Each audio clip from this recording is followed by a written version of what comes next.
چیزوں میں ملاوٹ کرتے ہیں، بے ایمانی کرتے ہیں، پھر بیوقوف بنانے کے لیے مختلف قسم کے رول پلے کرتے ہیں، جھوٹ بولتے ہیں، ہیرا پھیری کرتے ہیں۔ تو اس وقت یہ تمام یہ جو میں نے آپ سے عرض کی ہیں چیزیں، یہ ہمارے بیہیویئر میں ہو رہا ہے، ہمارے سوشل انٹریکشن میں ہو رہا ہے۔ تو یہ دیکھیں، یہ جو پیار محبت جس کا میں ذکر کیا، تو اس میں کیا ملاوٹ ہوتی ہے؟ ہر ایک کی اپنی خود غرضی ہوتی ہے کہ میری اپنی نفسیاتی خواہشات پوری ہو جائیں، میری جنسی خواہشات پوری ہو جائیں، یا میں اس لڑکی کو یا اس لڑکے کو میں قابو میں کر لوں، تو اس کے لیے وہ شوبدہ بازی، دکھاوا اور اپنے آپ کو اوور پلے کرنا اور اپنے آپ کو سمجھانا کہ میں ان سب سے بہتر ہوں، اس چیز کو ظاہر کرنے کے لیے جو اس کی اصل پرسنالٹی ہو، اس کو پردہ پا کر ایک نیا لبادہ اوڑھ کر آتا ہے تاکہ دوسرے کو امپریس کریں۔ لہذا اگر دیکھا جائے تو موجودہ دور میں یہ سب سے بڑی جو پرابلم ہو رہی ہے وہ یہ ہوتا ہے کہ اس کوانٹٹی بڑھانے کے چکر میں جب یہ پروپیگنڈا یا لوگوں کو دھوکہ وغیرہ دیا جاتا ہے، تو اس کا ایفیکٹ یہ ہو رہا ہے کہ جو نئی آنے والی نسل ہے وہ اس کو شروع ہی سے یہ محسوس ہوتا ہے کہ یہ جو مسلمان ہیں، یہ جو اتنے ہمیں حدیث اور احادیث اور مختلف قسم کے ہمارے جو سوشل مورل ایتھیکل ویلیوز ہیں ان کا ذکر ہوتا ہے، یا ہم جمعہ پر جاتے ہیں چیزوں، تو یہ صرف دکھاوے کے لیے ہیں۔ جب وہ دیکھتا ہے ہمارے ہی گھر کے اندر ہمارے والد صاحب ہیں، حاجی ہیں، دس ہیں، لیکن ملاوٹ کر رہے ہیں، ذخیرہ اندوزی کر رہے ہیں، دس کر رہے ہیں، جھوٹ بول رہے ہیں، اور بظاہر داڑھی بھی رکھی ہوتی ہے اور ریش میں کہ رسول پاک صلی اللہ علیہ وسلم کی سنت بھی ہوتی ہے، لیکن اس میں ہوتا یہ ہے کہ جب اس کا دینی اغراض مقاصد آ جاتے ہیں تو کوئی شخص بھی اپنے آپ کی اس غرض کی خاطر بڑے سے بڑا بے ایمانی دھوکہ کر لیتا ہے۔ لہٰذا آپ دیکھیں یہی حال آپ ہمارے مذہب کے اندر لیں، کس طرح فرقے بن جاتے ہیں، ہر ایک اپنے اپنا حساب کے بتا رہا ہے، پھر ہر ایک اپنے کرتب بتا رہا ہے، ہر ایک بتا رہا ہے ہمارے پیر صاحب یہ کہ ہمارے پیچھے یہ تھا یہ تھا، حالانکہ تمام چیزیں اگر وہ قرآن شریف پڑھتے اس میں لکھا ہے کہ یہ بنی اسرائیل سب یہی چیزیں کرتے تھے، ان کے بڑے کہتے تھے ہمارے پاس پاور ہے، ہمیں آگ ٹچ نہیں کر سکتے، ہم جس کا نام لیں اس کو ہم بخشا سکتے ہیں، ہمیں آگ کے تحفے دیں تو ہم یہ کر سکتے ہیں وہ کر سکتے ہیں۔ دس از دا سیم اولڈ پیٹرن جو اس وقت چل رہا ہے۔ تو ہر ایک مذہب کے اندر یہ اسی چیز کو لے لیں، یہی چیزیں آپ اپنے ایجوکیشن میں لیں۔ اب وہ ایجوکیشن اور عالم نہیں، ہم لوگ کے ڈیپتھ کیوں نہیں ہے، رٹا رٹایا جاتا ہے، پیسے لے کر ڈگریاں لے کر امتحانوں میں سب کچھ ہو رہا ہے۔ تو عرض کرنے کا مطلب ہے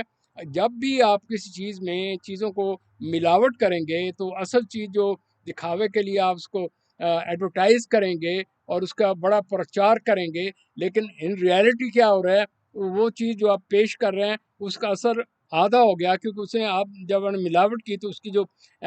100% افیکٹ ہونا تھا 50% ہو گیا۔ تو بعض کا تو یہی ہے کہ ان چیزوں کو جب آپ چیزوں میں ملاوٹ کرتے ہیں تو اس سے لوگ بیمار ہو رہے ہیں۔ لیکن جو میرا مقصد، کیونکہ میں نفسیات کا اسٹوڈنٹ ہوں، میں یہ دیکھتا ہوں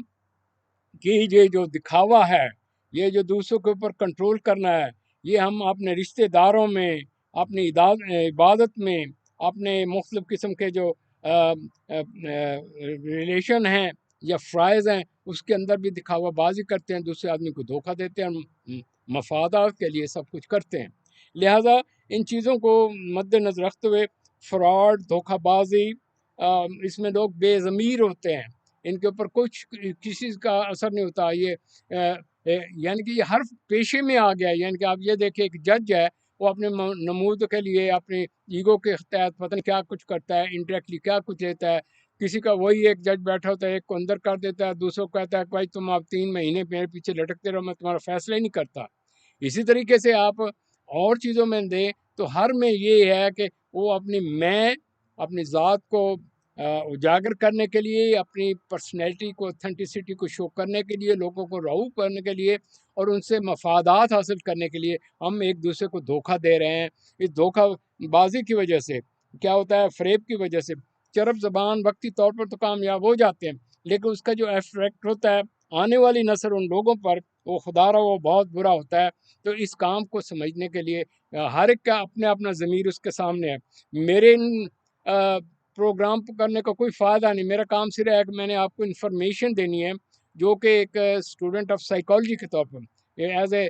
سائیکو تھراپسٹ نہیں میں دے رہا، ایز اے اسٹوڈنٹ سائیکالوجی کا، پھر قرآن شریف کی جو آیات میں وہی دے کر آپ کو بتا رہا ہوں، میرا اپنا کچھ نہیں ہے، کیونکہ دنیا کی جتنی بھی کتابیں ہیں ان سب کے اندر جو ہیں وہ لوگوں کی اپنی کریٹو ہیں۔ لیکن جو اللہ تعالیٰ کی کریٹڈ کتاب ہے کہ اے میرے بندے تمہاری یہ فطرت ہے، تم یوں کرو، اس کے بچنے کے یہ طریقے ہیں، یہ ڈسپلن ہے، یہ سوشل مورل ایتھیکل ویلیوز ہیں، ان پر چلو تو معاشرے میں خوشحالی آگے اور ایک دوسرے پیار محبت ہوگا۔ ہم ان چیزوں کو سن لیتے ہیں لیکن اس کے بالکل برعکس انہیں سوشل مورل ایتھیکل ویلیوز کو الٹ کام کرتے ہیں۔ مقصد یہ ہوتا ہے کہ اپنی ذاتی مفاد،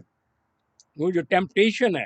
پھر اس کے لیے آپ آپس میں لڑتے مرتے جھگڑتے بھی ہیں ایک دوسرے پر حاوی ہونے کے لیے۔ یہ کیا جنگیں ہو رہی ہیں دنیا میں، یہ کیا کچھ ہو رہے ہیں۔ تو کہنے کا مطلب ہے تو یہ جو چھوٹی عمر میں جب بچے یہ دیکھتے ہیں کہ ابو جی یہ کہتے ہیں جھوٹ نہیں بولنا، جس نہیں کرنا چاہیے، سامنے یہ ہو رہا ہے، یا ہمیں یہ نہیں کرنا چاہیے، تو ان میں جو نمبر 2 کام کرنے والے کامیاب ہیں، جو ایماندار ہیں وہ پیچھے رہ جاتے ہیں۔ تو اس کا اندازہ آپ یہ لیں، اپنے ملک کا انالیسس کریں، آپ کے ملک میں کیا ہو رہا ہے، کس طریقے سے شعبہ بازی ہے، ظاہری وہ کچھ اپنے آپ کو کہہ رہے ہیں اور وہ پاور کس طرح استعمال کرتے ہیں۔ وہ ان کا کام یہ تھا کہ ملک کی بہتری کرنا، وہ کس طرح لوگوں کو کرپلڈ کر کے ان کے اوپر قابو کر کے وہ اپنے آپ کو حاوی کر رہے ہیں۔ تو اللہ تعالیٰ نے اس معاملے میں یہ کہا کہ اے میرے لوگوں، میں صورت ایٹ اینڈ آپ کو بتا دوں گا تاکہ آپ یہ نہ کہیں کہ میں اپنی طرف سے کہہ رہا ہوں۔ اللہ تعالیٰ نے کہا کہ اے میرے لوگوں، اگر دین میں جانا مخلص ہو کر جائیں، یہ نہیں کہ آپ دین کے لیے باتیں تو کچھ کریں لیکن شو کچھ کریں لیکن آپ کی نیت کچھ ہو۔ تو یہاں مقصد آپ کی نیت کا ہے۔ اگر آدمی بد نیت ہو جائے، وہ کچھ بھی عباد الذين آمنوا اتقوا ربكم للذين أحسنوا في هذه الدنيا حسنة وأرض الله واسعة إنما يوفى الصابرون أجرهم بغير حساب۔ کہہ دو کہ اے میرے بندو جو ایمان لائے ہو، اپنے پروردگار سے ڈرو، جنہوں نے اس دنیا میں نیکی کی ان کے لیے بھلائی ہے، اور اللہ کی زمین کشادہ ہے، جو صبر کرنے والے ہیں ان کو بے شمار ثواب ملے گا۔ قل انی امرت ان اعبد اللہ مخلصا له الدین، کہہ دو کہ مجھ سے ارشاد ہوا ہے کہ اللہ کی عبادت کو خالص کر کے اس کی بندگی کرو۔ وَأُمِرْتُ لِأَنْ أَكُونَ أَوَّلَ الْمُسْلِمِينَ، اور یہ بھی ارشاد ہوا ہے کہ میں سب سے اول مسلمان بنوں۔ قُلْ إِنِّي أَخَافُ إِنْ عَصَيْتُ رَبِّي عَذَابَ يَوْمٍ عَظِيمٍ، کہہ دو کہ اگر میں اپنے پروردگار کا حکم نہ مانوں تو مجھے بڑے دن کے عذاب سے ڈر لگتا ہے۔ قُلِ اللَّهَ أَعْبُدُ مُخْلِصًا لَهُ دِينِي، کہہ دو کہ میں اپنے دین کو شرک سے خالص کر کے اس کی عبادت کرتا ہوں۔ فَاعْبُدُوا مَا شِئْتُم مِّن دُونِهِ قُلْ إِنَّ الْخَاسِرِينَ الَّذِينَ خَسِرُوا أَنفُسَهُمْ وَأَهْلِيهِمْ يَوْمَ الْقِيَامَةِ أَلَا ذَلِكَ هُوَ الْخُسْرَانُ الْمُبِينُ۔ تو تم اس کے سوا جس کی چاہو پرستش کرو، کہہ دو کہ نقصان اٹھانے والے وہی لوگ ہیں جنہوں نے قیامت کے دن اپنے آپ کو اور اپنے گھر والوں کو نقصان میں ڈالا۔ دیکھو یہی صریح نقصان ہے۔ لَهُم مِّن فَوْقِهِمْ ظُلَلٌ مِّنَ النَّارِ وَمِن تَحْتِهِمْ ظُلَلٌ ذَلِكَ يُخَوِّفُ اللَّهُ بِهِ عِبَادَهُ يَا عِبَادِ فَاتَّقُونِ۔ ان کے اوپر تو آگ کے سائبان ہوں گے اور نیچے اس کے فرش ہوں گے۔ یہ وہ عذاب ہے جس سے اللہ اپنے بندوں کو ڈراتا ہے۔ تو اے میرے بندو مجھ سے ڈرتے رہو۔ والذین اجتنبوا الطاغوت ان یعبدوها وانابوا الی اللہ لهم البشری فبشر عباد۔ سبحان اللہ۔ اور جنہوں نے اس سے اجتناب کیا کہ بتوں کو